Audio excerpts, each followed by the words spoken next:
And happening now live at 5, a mom who lost her young son to sudden cardiac arrest is now using that loss to save lives. Caleb White, you may remember, just 17 when he died last year.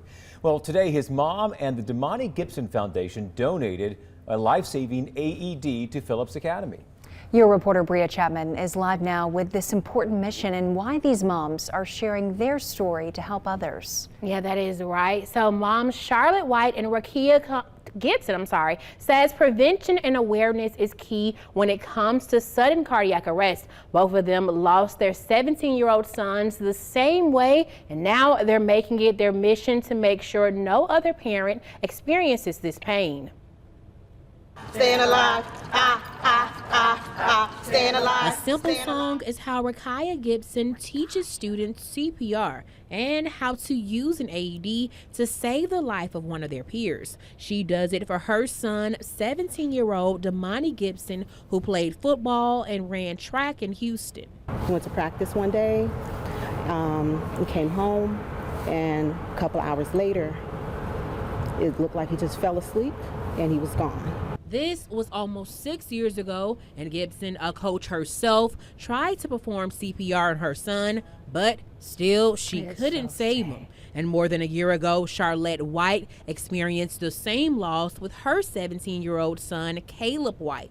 Caleb was a Penton Valley High School star basketball player who just finished a game when he collapsed. He had passed out on the court, and he went into sudden cardiac arrest.